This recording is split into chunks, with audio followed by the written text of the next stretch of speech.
தாய் தமிழ் உறவுகளுக்கு வணக்கம். 6 வயது கேன்சர் மகனுக்கு பெற்றோர் செய்த செயலை பாருங்க என்ற தலைப்பில் இந்த காணொளியை காண்கிறோம்.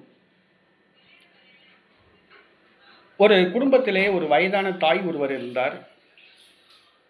வயதான காலத்திலே, வயது மூப்பு காலத்திலே அவரை வைத்து சமாளிக்க முடியாமல் அவரை பெற்றெடுத்த மகன் அந்த தாயாரை கொண்டு போய் பிச்சைக்காரர்கள் அமர்ந்திருக்கிற இடத்திலே கொண்டு போய் விட்டுவிட்டு வந்துவிட்டார்.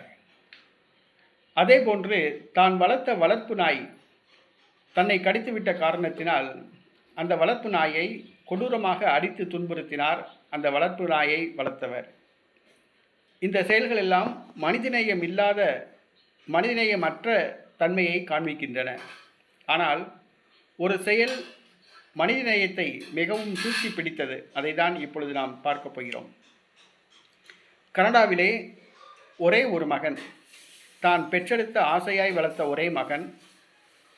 அந்த சிறுவனுக்கு ஒரு 5 வயது இருக்கும். 2 சக்கர வாகனங்கள் ஓட்டுவதிலே ரொம்ப பிரியமானவன். அதாவது பொம்மை 2 சக்கர வாகனம் வீட்டுக்குள்ளேயே ஓட்டி மகிழ்வான்.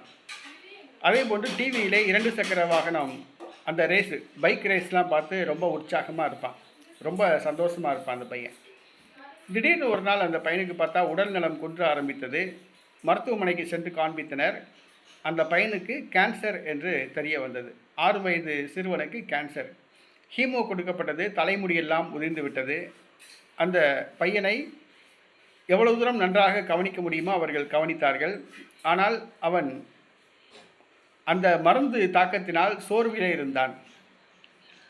தங்களுடைய மகனை மகிழ்ச்சி அடைய செய்ய வேண்டும், சிரித்து பார்க்க வேண்டும் என்று பெற்றோர்கள் விரும்பினார்கள்.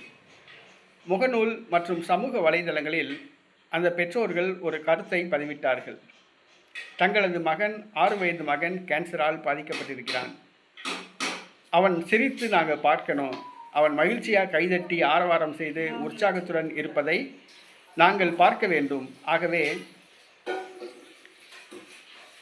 எங்களுடைய மகனுக்காக ஒரு காரியம் செய்ய வேண்டும், அக்கறையுள்ளவர்கள், நலன் விரும்பிகள் இதை செய்யலாம் என்று தெரிவித்திருந்தார். என்னவென்று சொன்னால், ஒரு குறிப்பிட்ட நாளை கூறி அந்த நாளில் மாலை 4 மணி முதல் இரவு 7 மணி வரை எங்கள் வீட்டு வாசலிலே எங்களுடைய மகனோடு வந்து நிற்போம். 2 சக்கர வாகனங்கள் ஓட்டுபவர்கள், அதாவது பைக் ரேஸில் திறமையுள்ளவர்கள், வேகமாக பைக் ஓட்ட திறமையுள்ளவர்கள், நாங்கள் வசிக்கும் தெருவழியே வேகமாக செல்லவும், அப்பொழுது பைக் ரேஸை பார்த்து எங்களுடைய மகன் மகிழ்ச்சி அடைவான் என்று தெரிவித்தார்கள். சமூக வலைதளங்களில் வந்த இந்த கருத்தை பார்த்தவர்கள், அவர்களுக்குள்ளே ஒரு தாக்கம் ஏற்பட்டது. அந்த குறிப்பிட்ட நாள் வந்தது. தன்னுடைய மகனை வாசலிலே தூக்கி வைத்துக்கொண்டு அந்த பெற்றோர்கள் நின்றார்கள். சரியாக 4 மணி ஆரம்பித்தது. இரவு 7 மணி வரை 2 சக்கர வாகனங்கள் அவர்கள் வீட்டு முன்பாக வேகமாக சரன்னு போயின. உடனே இந்த சிறுவனுக்கு ரொம்ப சந்தோஷம் தாங்க முடியல. கைதட்டி ஆரவாரிச்சான், அப்பா பைக்கு தான் வேகமாக போகுது அப்படின்ட்டு. ஏறத்தாழ 3 மணி நேரம் அந்த சிறுவன் மிகுந்த மகிழ்ச்சியாக இருந்தான். இந்த சிறுவனை மகிழ வைக்கணும் அப்படின்னு சொல்லிட்டு இந்த பைக் ரேஸ் போனாங்க பார்த்தீங்களா, 2 சக்கர வாகனங்கள். அவங்களுடைய எண்ணிக்கை எத்தனைன்னு சொல்லி கேட்டிங்கன்னா 20,000 பேர். ஒரு சாதாரண தெருவில் இந்த சிறுவனை மகிழ்விக்க வேண்டும் என்பதற்காக, இந்த கேன்சர் சிறுவனை மகிழ்விக்க வேண்டும் என்பதற்காக 20,000 2 சக்கர வாகன ஓட்டிகள் அந்த வீட்டு முன்னாக வேகமாக பறந்தாங்க. அந்த பையனை பார்க்கும்போது கையாட்டிட்டு போனாங்க. இந்த பையனுக்கு ரொம்ப சந்தோஷம் தாங்க முடியல. இந்த செயல் எதை காட்டுதுன்னு கேட்டிங்கன்னா, மனிதநேயம் இந்த உலகத்தில் இன்னும் இருக்குது அப்படின்னு காண்பிக்குது.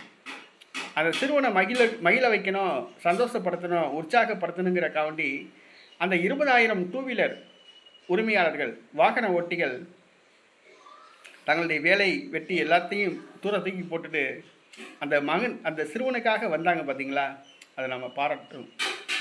உண்மையிலேயே நாமும் அந்த மாதிரி தான் இருக்கணும். நம்ம 2 சக்கர வாகனத்தில் போனோம்னா முன்னாடி ஓட்டிகிட்டு போகிறான் பார்த்தீங்களா, அவனை மட்டும் பார்க்கக்கூடாது. ஏன்னா அவன் மேலே மோதிடக்கூடாது, அப்படி பார்க்கக்கூடாது. 2 பக்கமும் பார்க்கணும். யாராவது கீழே விழுந்து கிடந்தாங்கன்னா தூக்கி விடணும். ரோடை கிராஸ் பண்ண முடியாமல் இருந்தாங்கன்னா ரோடை கிராஸ் பண்ணி விடணும். யாராவது அழுதுட்டு இருந்தாங்கன்னா என்னென்னு விசாரிக்கணும். ஆக இந்த மாதிரி செயல்கள் எல்லாம் செய்யணும். ஆக இந்த செயல் ஒரு மனிதநேயத்தை காட்டுது. நாமளும் மனிதநேயத்தோடு வாழ்வோம்.